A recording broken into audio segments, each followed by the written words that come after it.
तो स्वागत है आप सभी का मेरे एक न्यू वीडियो में, जहां आज की वीडियो होने वाली है एक हॉरर स्टोरी की, जहां मैं अपने बीते कुछ सालों के एक्सपीरियंसेस आपके साथ शेयर करने वाला हूं। बेसिकली गाइस, मैं रहने वाला हूं उत्तराखंड का और ये कहानी होने वाली है मेरे गाँव की।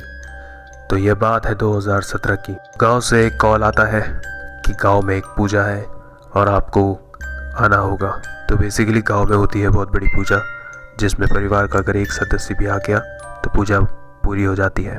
तो मैं हमारे परिवार से अकेला जा रहा था। तब मैंने सोचा कि मैं अपने दोस्त को कॉल करके पूछ लेता हूँ क्या वो मेरे साथ चलना चाह रहा है। तो मैंने आयुष को कॉल किया और उससे पूछा, तो उसने कहा कि ठीक है मैं चलता हूँ आपके साथ। तो अगली सुबह हम दोनों के दोनों निकल चुके थे। तो 12:30 करीबन हमने एक बस पकड़ी और निकल चुके थे हम गाँव की तरफ। तो गाँव पहुँचते पहुँचते हमें लग गए 3 घंटे। 2 बजे हम पहुँच गए थे गाँव। गाँव पहुँचते ही हमने सोचा कि हमें लंच कर लेना चाहिए।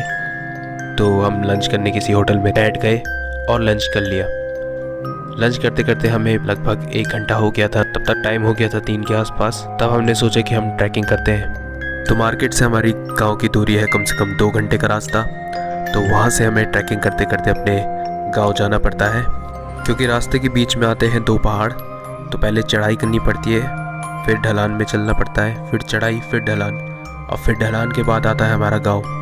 तो बहुत टाइम लग जाता है चढ़ाई चलते हुए। तो इसके बाद हमने अपनी ट्रैकिंग स्टार्ट करी और हम निकल चुके थे गांव की तरफ के लिए। अभी 1.5 घंटे की ट्रैकिंग करते करते हम थक चुके थे। तो मैंने कहा कि थोड़ा रेस्ट करते हैं। तो आयुष ने कहा कि ठीक है। तो रेस्ट करते करते उसने कहा कि थोड़ा कुरकुरे खा लेते हैं। तो हम वहाँ पे बैठ के कुरकुरे खाने लग गए। तो वहाँ बैठे बैठे हमें समय का पता ही नहीं चला और शाम काफ़ी हो चुकी थी और कोहरा भी आ चुका था। तो गाइज़, मैंने आपको बताया नहीं होगा कि हम अक्टूबर के टाइम पे हम वहाँ गए थे। तो उस टाइम पे होता ये है कि शाम को कोहरा आ जाता है और रातें भी छोटी होती हैं। तो इतने में मैं अपने दोस्त को कहता हूँ कि भाई काफ़ी टाइम हो चुका है, अब हमें घर की तरफ चलना चाहिए, क्योंकि अभी रात भी होने वाली है। थोड़ा अंधेरा सा तो होने लग गया है, क्योंकि टाइम अभी 5:30 के आसपास हो गया था। तभी मैं नोटिस करता हूँ कि कोहरे को चीरते हुए एक बूढ़े से अंकल हमारी तरफ बढ़ रहे थे। तो मैंने सोचा कि जिस पूजा में मैं जा रहा हूँ, क्या पता वहाँ वो आ रहे होंगे। तो हम दोनों आगे बढ़ गए और पीछे वो अंकल हमारे पीछे पीछे आ रहे थे। तो सीन ये था कि हम दोनों ने उनको देखा नहीं था, लेकिन हमें पता था कि हमारे पीछे पीछे एक अंकल आ रहे हैं। तो अब हम चलते जा रहे थे। अब ज़्यादा दूर रास्ता नहीं था, बस गाँव अभी आने ही वाला था। हम दोनों दोस्त मस्त बात कर रहे थे। तभी अंकल ने पीछे से कहा कि बेटा, आपके पास बीड़ी है? तभी मेरा दोस्त हंसते हुए कहता है कि अंकल, हम तो बीड़ी पीते ही नहीं, तो हमारे पास बीड़ी क्यों होगी। तो अंकल चुप हो जाते हैं। फिर कुछ देर हम बातें करते हैं और चलते रहते हैं। फिर से अंकल दोबारा से हमसे पूछते हैं कि बेटा, क्या आपके पास बीड़ी है? तो अब तो हमें भी थोड़ा अजीब सा लगने लग गया था। अंकल बार बार हमसे बीड़ी क्यों मांग रहे हैं? इनको एक बार समझा दिया ना, हमारे पास बीड़ी नहीं है। तो फिर से हमने कहा कि अंकल, हमारे पास बीड़ी नहीं है। तो अंकल फिर से चुप हो गए। लेकिन सीन ये था कि जब अंकल हमारे साथ चल रहे थे तो उनके पैरों की चलने की आवाज़ नहीं आ रही थी, लेकिन उनकी सांसों की आवाज़ें आ रही थी। ऐसा लग रहा था कि अंकल हमारे पीछे हैं, लेकिन उनके कदमों की आवाज़ें हमें नहीं आ रही थी।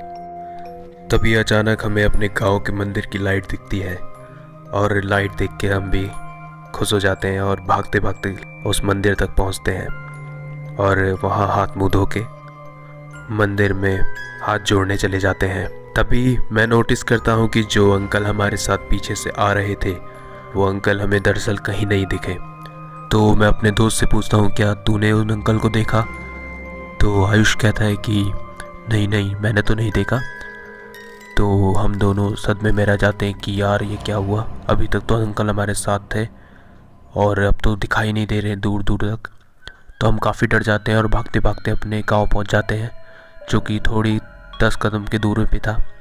और गांव जाके ये सारी बातें अपने ताऊ जी को बताते हैं। तभी जो ताऊ जी कहते हैं, उससे तो और भी ज़्यादा डर लगने लग गया था। तो ताऊ जी कहते हैं कि वो कोई बूढ़ा आदमी नहीं था, वो एक प्रेत था, या फिर कह लो कि एक छलावा भी था। ये छलावे उत्तराखंड में बहुत ही ज़्यादा प्रचलित हैं।